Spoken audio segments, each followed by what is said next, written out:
집을 위한, 집에 의한 대한민국 집코노미의 모든 것.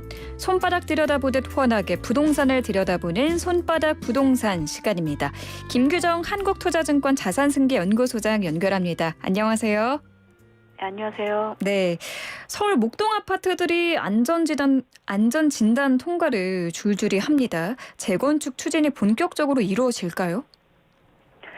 네, 그동안 재건축 가능 연한은 이미 지난 상태인데 까다로운 안전진단 규제 때문에 수차례 통과하지 못해서 좀 진척이 되지 않았는데요. 네. 최근에 정부가 안전진단 조건을 좀 완화하는 규제 완화 실시를 했어요. 그래서 그 결과로 조건부 재건축 대상이었던 단지 7개 정도가 최종적으로 안전진단 통과를 했고 5개 정도 단지도 조건부 재건축으로 판정을 받아서 안전진단 통과 대상이 좀 더 늘어날 것으로 보이는데요. 네. 목동 단지 경우 전체 규모가 한 2만 6천여 가구 정도 되거든요. 그래서 본격적으로 재건축이 된다라고 하면 주변의 파급 효과라던가 시장의 기대감은 높을 수도 있는 상황입니다.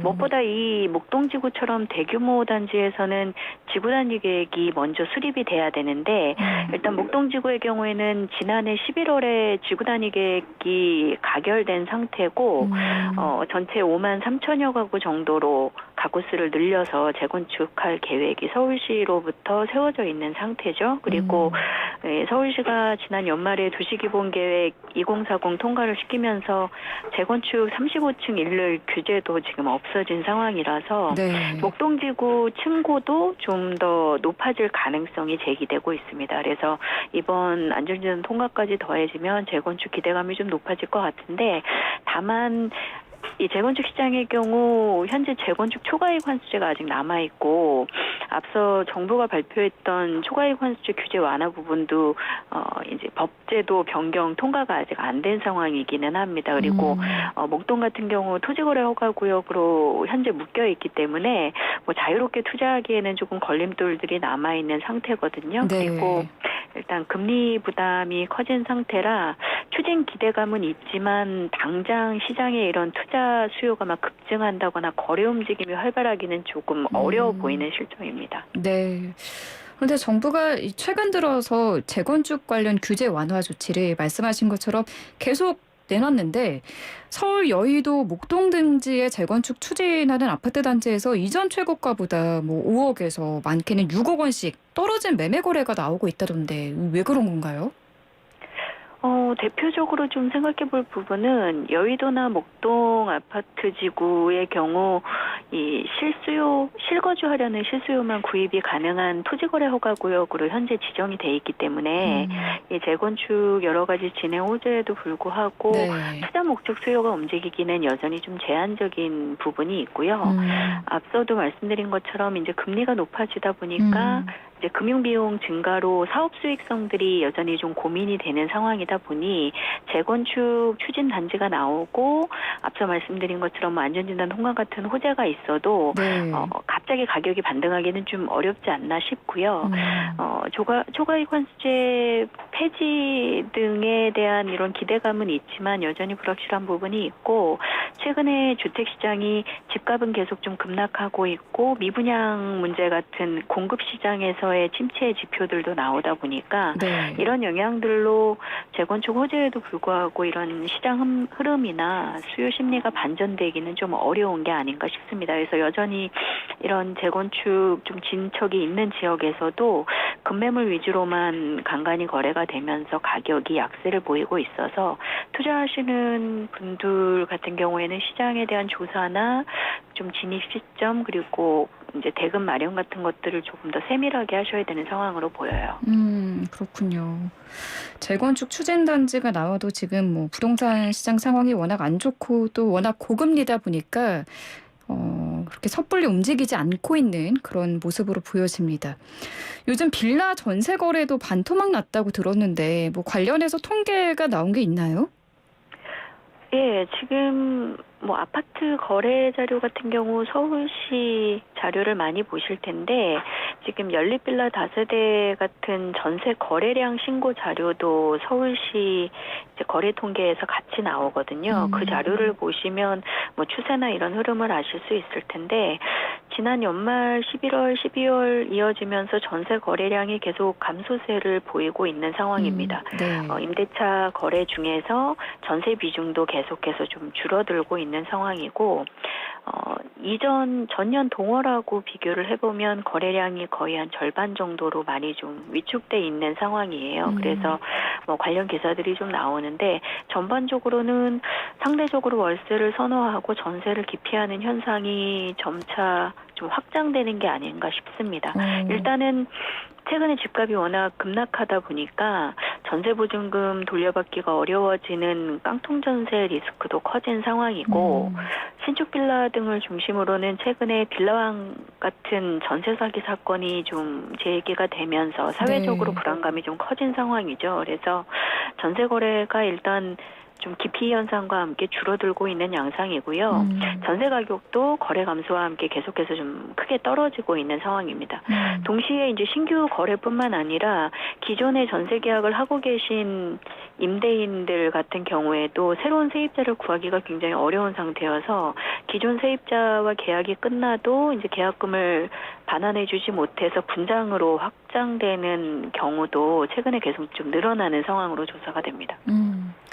지금 뭐 깡통 전세 리스크도 커지고 빌라왕 사건 같은 뭐 사고도 일어나다 보니까 지금 뭐 갑과 을이 바뀐 것 같아요. 그동안은 집주인이 갑이었는데 요즘은 세입자가 집주인 면접을 보는 경우가 있다고 하더라고요. 네, 일단 세입자분들의 경우 자산 중에서 비중이 큰 전세보증금을 돌려받지 못할 이제 위기감이 최근에 좀 커지다 보니까 네. 불안한 상황에서 최대한 안전한 전세 계약을 하기 위해서 나름대로 대책을 강구하고 있는 걸로 보여집니다. 그래서 최대한 주변 시세나 거래 가격 등을 조사해서 적정 가격인지도 확인하고 또 보증금 반환 가능성이나 위험이나 뭐 이런 것들을 최대한 좀 파악하려는 노력들을 하고 계신 걸로 보여지고요. 네. 뭐 임대인 같은 경우에 좀 개인적인 뭐 자산에 대한 문제나 이런 것들이 혹시 없는지도 최대한 확인하려고 하고 있는데 그에 대해서 정부도 뭐 중개 과정에서 이런 임대인의 뭐 세금 체납 문제라던가 이런 것들을 좀 제시하는 것들을 법제화하는 것들을 좀 뒷받침하고는 있는데 여전히 좀 완벽하게 안전한 전세 계약 이런 것들을 좀 찾아내는 게 좀 어려운 부분들이 있다 보니 네. 아예 전세 계약을 좀 기피하고 임대인 고르는데도 좀 까다로운 모습들을 좀 보이는 것 같습니다.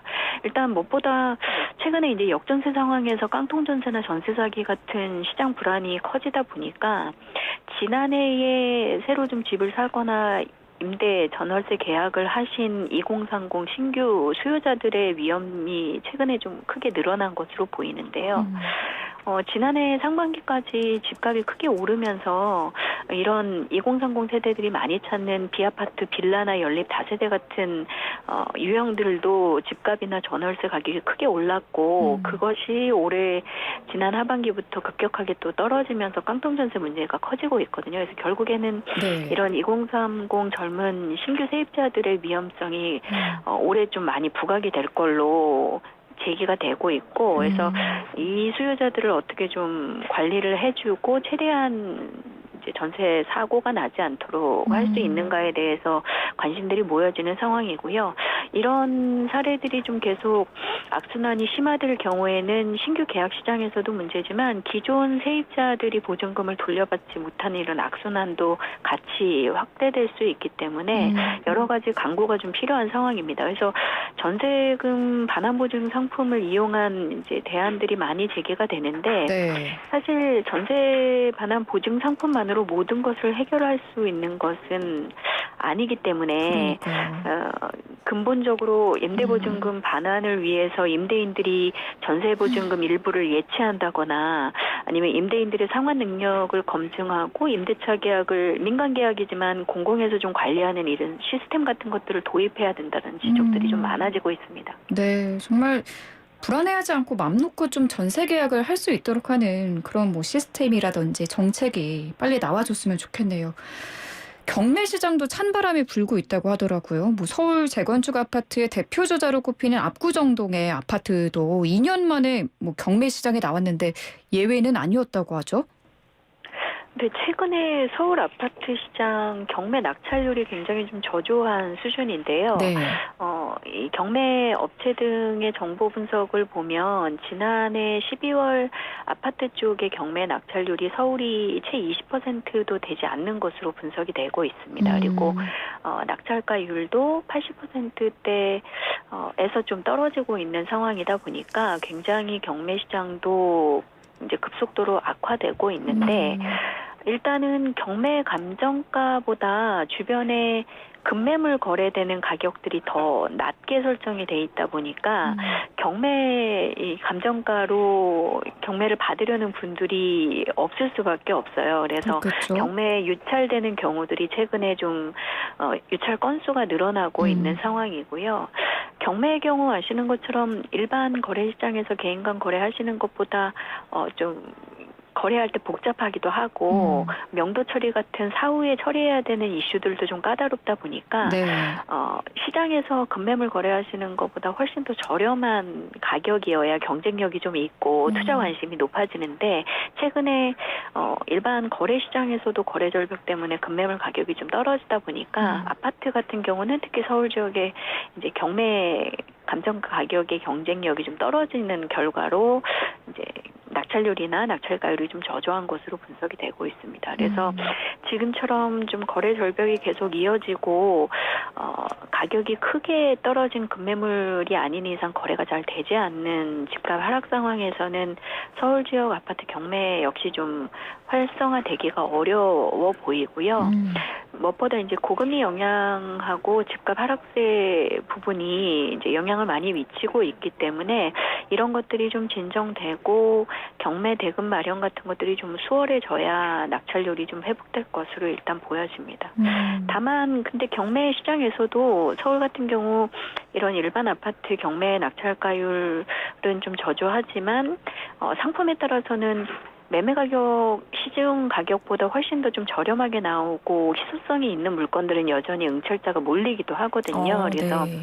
낙찰 이제 경매 낙찰 좀 대응하시는 투자자라면 개별 물건에 대해서 분석을 하시는 게 좀 최근에는 제일 중요한 이슈가 될 것 같습니다. 네, 가격 경쟁력이 좀 있고 희소 가치가 높은 상품인지를 좀 판단하고 이제 좀 경매에 뛰어드시는 게 안전할 걸로 보여집니다. 네, 개별 물건에 대한 판단이 필요하다라고 조언을 해주셨고요.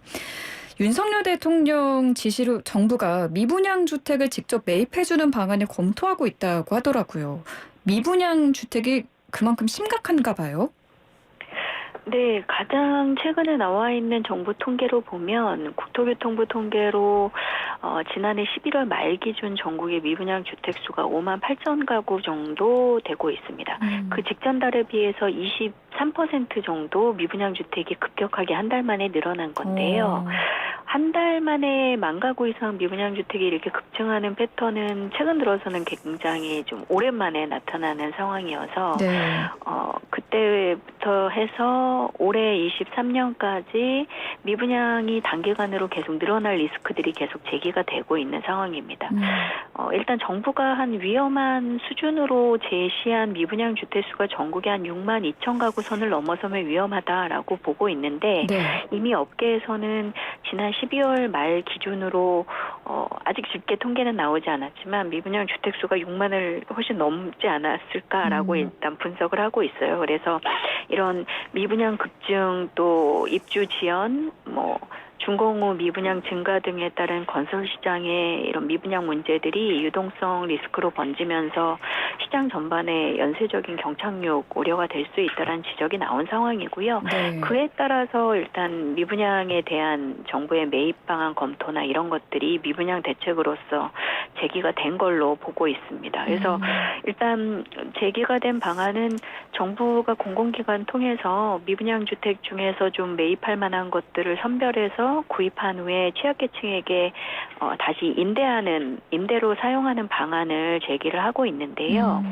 대표적으로 LH가 매입 임대 사업을 통해서 좀 매입해 줄 만한 미분양 주택을 선별하고 네. 매입해서 무주택 취약계층이나 청년이나 뭐 신혼부부 같은 좀 저렴한 공공임대가 필요한 수요자들에게 임대하는 제도를 검토를 하고 있는데 이런 LH의 매입임대 사업은 사실 갑자기 새로 생긴 건 아니고요. 네. 원래도 이제 매년 예산을 통해서 LH가 하고 있는 사업이기는 합니다. 네네. 당초에도 올해 매입임대주택 예산이 한 6조 700억 원 가량 편성이 돼 있고 한 3만 5천 가구 정도 매입해서 이제 취약계층 주거 안정을 위해서 사용하는 계획이 있는데 이번에 미분양 대책이 거론되면서 예산을 좀 더 추가 편성해서 추가 매입하는 가능성들이 있고요. LH가 중공업 미분양 같은 악성 중에서 좀 구제할 만한 곳들을 구조조정 리츠를 통해서 매입을 하거나 혹은 보증공사 허그가 중공점 미분양을 환매 조건으로 매입해 주거나 보증 한도를 늘려주거나 하는 것들이 검토될 수 있는데 시장에서는 좀 신중론도 제기가 되고 있고요. 도덕적인 해이를 불러올 수 있다라는 논란을 제기하시기도 하고 이미 이 LH나 허그 같은 공공기관이 부채율이나 보증 한도 또 전세보증금 반환에 대한 이런 예산 문제 같은 것들이 있기 때문에 좀 대상도 신중하게 고르고 무엇보다 좀 자구 노력을 하거나 나중에 매입 판매를 한 후에도 좀 저렴하게 시장에 공급할 수 있는 건설업체 미분양에 대해서만 선별적으로 구제를 해줘야 된다라는 여러 가지 의견들을 제시하고 있거든요. 그래서 정부가 이것들을 좀 신중하게 검토해서 좀 구제할 만한 곳들을 신중하게 가려내고 또 그것들을 실제 취약계층 주거 안정을 위해서 쓰는데 좀 적절하게 활용해야 될 것 같습니다. 미분양 주택을 공공기관을 통해서 매입해주는 방안을 정부가 검토하고 있다라는 내용까지 짚어봤고요. 또 국내 시공능력평가 상위 건설사들의 컨소시엄 분양이 활발해지고 있다. 이런 뉴스가 들어와 있거든요. 이건 어떤 내용인가요? 네, 원래도 좀 규모가 큰 건설사업 지역에서는 상위 도급 건설사들 간에 협업해서 컨소시엄 사업을 하는 경우들이 왕왕 있었죠. 근데 최근에는 이제 경기 침체 상황에서 분양이나 실제 시공을 하는 과정에서도 리스크들이 많다 보니까 이런 리스크 관리 차원에서 좀 컨소시엄 협업을 하는 건설사들 케이스도 늘어나는 게 아닌가 싶습니다. 무엇보다 이 상위 건설사들이 컨소시엄 구성하게 되면 여러 가지 좀 인기 브랜드들이 연합을 하면서 마케팅적으로도 장점이 있기도 해서 이 건설업체의 경우에는 좀 컨소시엄을 통해서 경쟁력 있게 공급하거나 마케팅을 펼치기도 하고 하는데 소비자 입장에서는 컨소시엄이 좋은 부분도 있지만 컨소시엄으로 진행하면서 오히려 업체 간의 경쟁 부담이 줄고 좀 책임 소재가 악화되거나 비교 경쟁 효과 같은 것들이 좀 떨어질 가능성들도 있기 때문에 최대한 이런 컨소시엄 사업장에서 장점이나 시너지는 커지고 이런 자치 관리나 이제 강화에 따라서 소비자들이 얻고자 하는 효율은 좀 높아질 수 있도록 관리를 좀 강화할 필요는 있어 보이거든요. 그래서 무조건 컨소시엄이 이제 안전하고 좋고 잘하고 이렇게 무조건적인 신뢰를 하기보다는 사업장에서 최대한 좀 장점만 부각될 수 있도록 소비자들이 신경을 쓰는 부분들도 있어야 될 것 같습니다. 네. 이런 조언이 있더라고요. 부동산 시장으로 자금 쏠림을 막으려면은 전세자금 대출을 총부채 원리금 상환 비율, DSR 산정 때 포함하는 방안을 검토해야 된다라는 건데 여기에 대해서는 어떤 시각을 갖고 계실까요? 일단 그 내용에 대해서는 최근까지 계속 여러 가지 보고서를 통해서 이제 주장과 논쟁이 계속되고 있는데요. 일단은 전세 대출의 경우에는 기본적으로 저소득 취약계층의 주거 안정을 지원하고 이런 임차 보증금 마련을 좀 지원한다라는 게 최우선 목적이기는 하거든요. 그래서 보증 한도도 좀 높고 상대적으로 대출 조건이 유리하고 대출 문턱도 낮고 이러지만 그런 것들이 임차 비용 마련이 좀 다급한 저소득층에게는 부담을 많이 덜어주고 주거 안정에 지원을 해줬을 것으로 저희가 좀 분석을 하고 있어서 1차적으로는 전세자금 대출에 대해서는 무조건적인 동일한 규제는 좀 아니어야 된다라는 입장이기는 합니다. 근데 다만 최근에 전세 가격이 크게 오르고 또 집값도 크게 오르는데 전세 대출 문턱이 낮아진 부분이 영향을 미쳤다라는 분석이 많은 것도 사실이기는 하거든요. 전세자금 대출이 좀 과도해지면서 갭투자 같은 투자 수요자들과 맞물려서 집값을 좀 밀어올리는 요인이 되기도 하고 각 이런 가구에서 가계의 경제 여건에 비해서 좀 과도하게 대출을 받아서 전세를 얻거나 혹은 갭투자로 집을 구했을 가능성도 제기가 되고 있어서 네. 이런 부분에 대해서는 좀 검토가 필요해 보이기는 합니다. 그래서 일단은 전세 대출에 대해서도 DSR을 적용하고 뭐 원리금 상환 관리를 해야 된다는 주장이 최근에 좀 늘어나고 있기는 한데요. 만약에 이제 이런 부분을 시행을 하려면 저소득 취약계층에게 오히려 피해가 더 커지지 않도록 대상이나 기준을 조금 세밀하게 정하는 게 중요해 보이기도 하고요. DSR을 무조건적으로 우선 적용하기보다는 네. 전세가율이 높은 위험주택이나 계약에 대해서 전세 대출을 제한하는 기준을 먼저 만들어 본다던가 소득공제 같은 것들을 주면서 원리금을 전세 대출에 대해서도 정기적으로 좀 상환할 수 있도록 유도하는 다양한 방안들을 미리 검토해서 시행해 볼 수 있지 않을까 싶습니다. 그리고 전세 대출 보증을 상대적으로 주거 취약계층에게는 집중해서 좀 많이 지원을 하고 일반적인 가구나 좀 지원이 덜 필요한 계약에 대해서는 네. 지금보다 LTV를 좀 낮춰서 관리를 좀 강화하는 이런 이원화 정책이 필요할 것으로 보입니다. 차등적으로 관리해야 된다라는 말씀이신 것 같습니다. 오늘 말씀 여기까지 듣도록 하겠습니다. 감사합니다. 감사합니다. 네, 오늘도 손바닥 부동산 코너 김규정 한국투자증권 자산승계연구소장과 함께했습니다.